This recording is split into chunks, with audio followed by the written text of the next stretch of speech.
you look well. Kamusta mo kayo this past more than 3 months? Imagine. Surviving and wapa ko na naman. Walang pinagbago. Iba medyo tumaba. Hindi ko lang sabihin kung sino. Kasi kasama ako doon siguro. Pero iba pumaya. Pero lahat tumaba mo. Kami ni na Father Anto, we managed in the Jesuit residence to cut our own hair. So the first time I cut my hair, I used a clipper. I had to Google how to cut your own hair. Buti na lang mayroong clipper sa Jesuit residence. So, nagawa ko na rin. And then I'd like to listen to you. Kumusta kayo sa preparations? How are you with many things? Anything that I need to know as president, concerns, worries, suggestions, inputs that I think that I need to know. Lack of connectivity, lack of gadgets, even in first world countries. So, hindi tayo isa. We're wrestling with these problems together with the whole educators community globally. So, that's why my message later is, let's be patient with ourselves, let's be forgiving, let's support each other. Many will commit mistakes, many will be slow, some will be fast, but we help each other out. Just try to summarize the right learning approach into 3.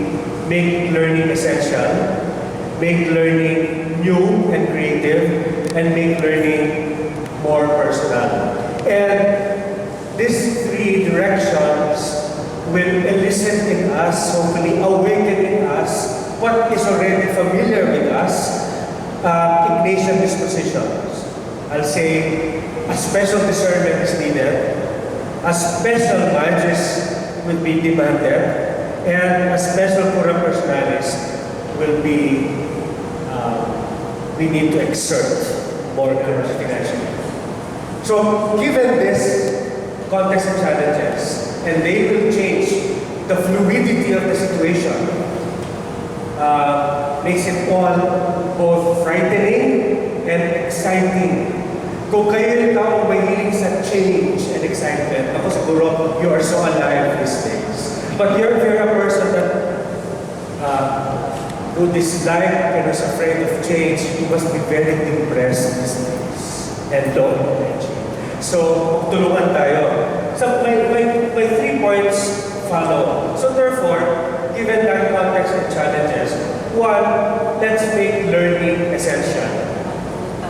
Less students, we're going to try that. Less students in the class, less sessions in class time, less focus and attention of students. I encourage you to read in many articles in the internet about the phenomenon of online teaching.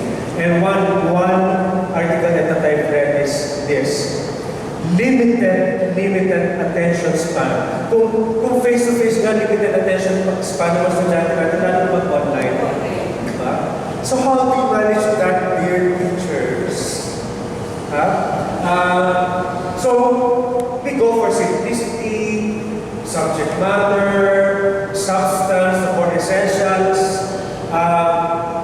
Siguro I should making it fun and enjoyable, but at the same time, you preserve the quality of Ateneo education, but probably do away with complicated things. Less burden on the students and less burden on yourself. Ignatian principle of not many but much, not mutas and multum. Go deeply, but not more in terms of coverage. If you ask me, paano yan, Father? I have no answers. That's why the special discernment, I entrust in you. Your teachers, your chairs, your moderators, kayo bahala. I have no formula on how to do this. Just principles like this. No? You know what I mean? So, challenging, say, okay.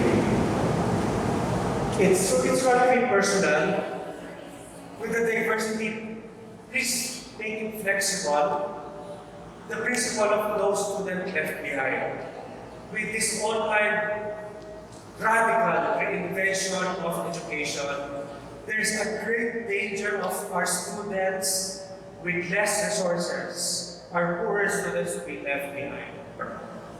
Ayoko mangyari yun as president. I don't want our students to feel disenfranchised or feeling that I'm poorer, so therefore I'm slower, I don't have the gadgets, my teacher doesn't care for me, no? So I will be marginalized in the learning process, and we are emphasizing the digital divide. Those who have digital resources and those who have no digital resources in society, nagiging inequitable. And that is against the principle of Ateneo. You want inequitable among our students, but still you say, Father, I don't have the answers. I just have the answer of, let's be more caring, special for our personalities. Let us know our students more deeply, who has the resources, who don't have the resources, reach out to them, consult them, call them by phone, write to them, exhaust all means to fight this tendency that some students will be left behind and there will be digital divide among our students. And that is where the formators come in, to help the teachers. Believe me when I acknowledge, recognize the huge burden on teachers now. You're designing, designing modules for learning packets, participating in them. Imagine you're, parang you're ready to education. To share something about the financial situation of the university. Okay. How do I begin? To tell the story.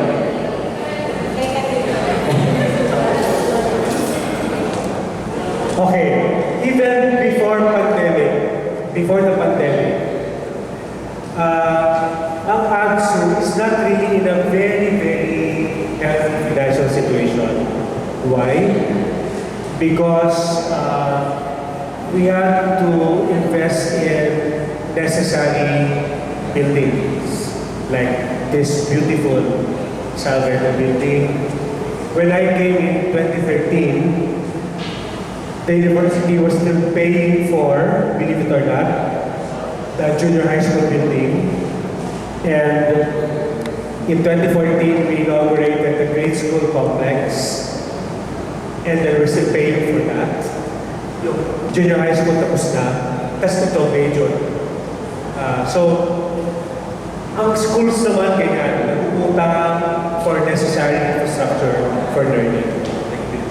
That's normal in administration. So, if the school year is normal, and if our enrollment is robust, and AdZU compared to the other Ateneos, during the difficult K-12 transition, thanks to you and thanks to our community, our enrollment has been strong. Whenever we report our enrollment in the Board of Trustees, they congratulate us. Because other universities like Xavier University, Karel, hirap sila. They suffer from stiffer competition with other private schools than AdZU.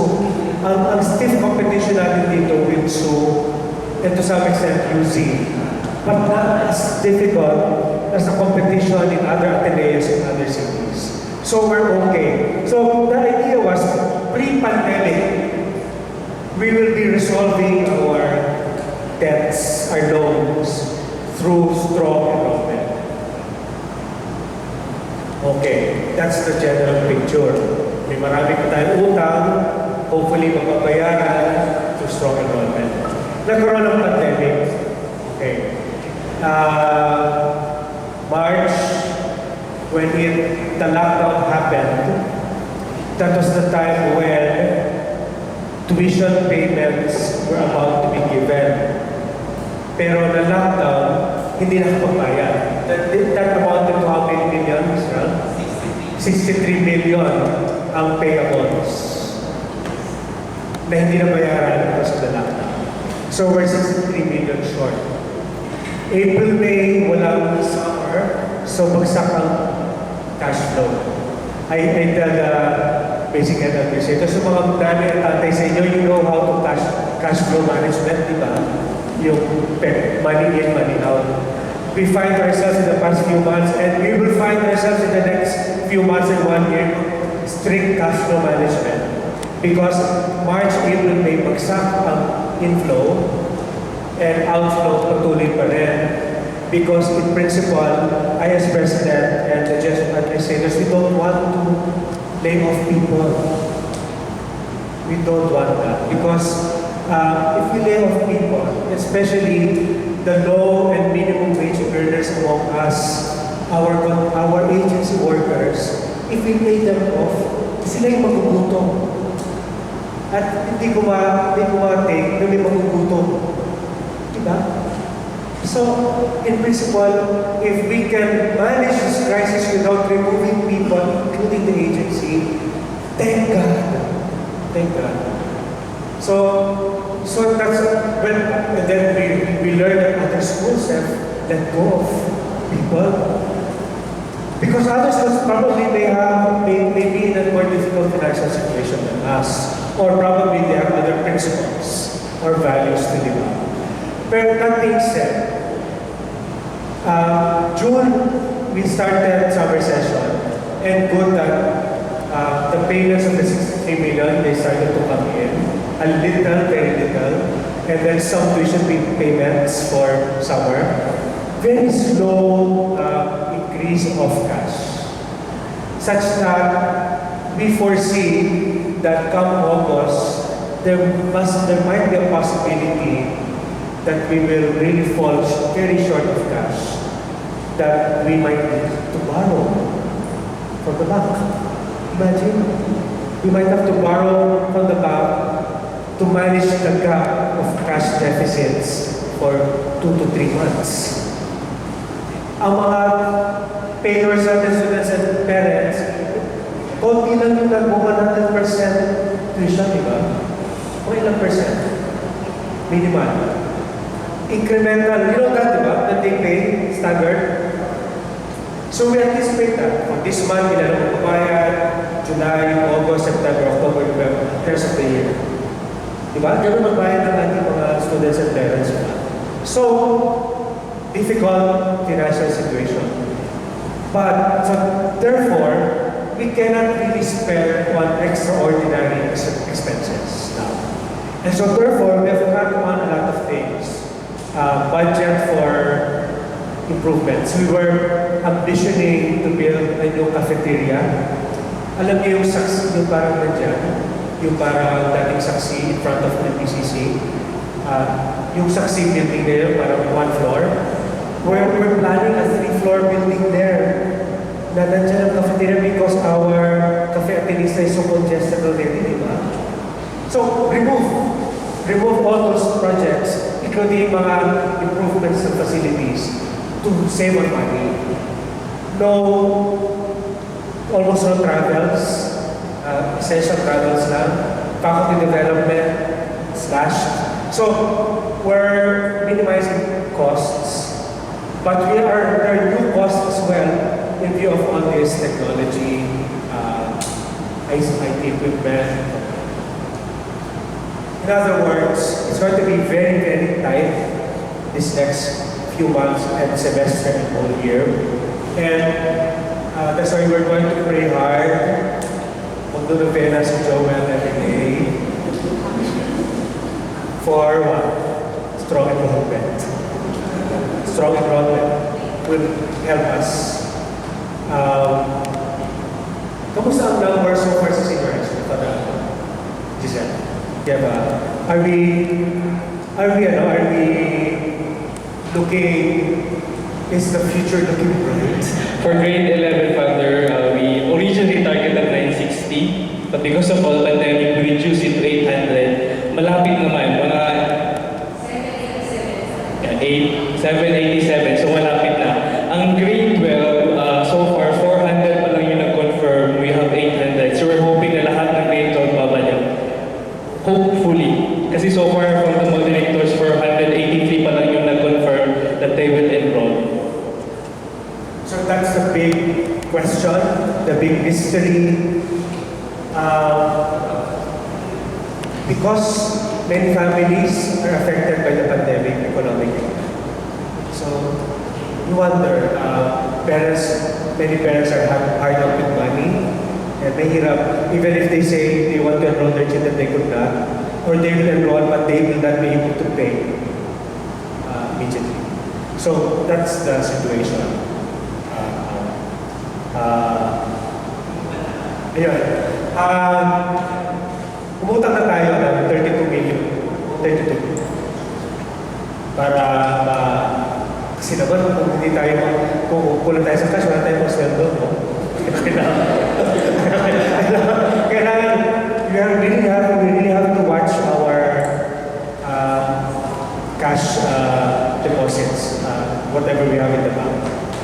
We are monitoring them very closely. So that's the situation, and I know that is not surprising to you, and you know that's the phenomenon now. Many private schools are really having a difficult time. Some are thinking of closing, etc. Because of all the uncertainties of enrollment, parents' capacity to pay being affected. Many businesses are closed. If you are a parent who relies on business, tremendously affected ka, diba? I'm sure many of you are affected, your relatives, your siblings, your friends, your neighbors, right? Yung mga walang steady income. Ang advantageous ngayon yung government employees, diba? Talaga, may regular income sila. They will not be affected. Pero tayo, we will try our best to keep ourselves afloat and strong. That's why we invested in strong communications campaign. Crucial na yan ang communications. No? So you guys, magaling mag-communicate, you will have to exercise your talents. No? Personally, both I and June were really grateful during those months of pandemic, our quarantine time, because we were thinking that we were very lucky that we are in the Ateneo, we are employees of the Ateneo, because our salary was really stable. No? But on the other hand, we also felt worried and not really, iniisip din namin ang side ng school, especially we made our quarantine time last March 16, that's the first day. So we were thinking our exam were coming, and then parents were not able to pay the tuition. Sabi ko, saan kaya kukuha ang Ateneo? Just take your seats. The Father, the Son, and the Spirit.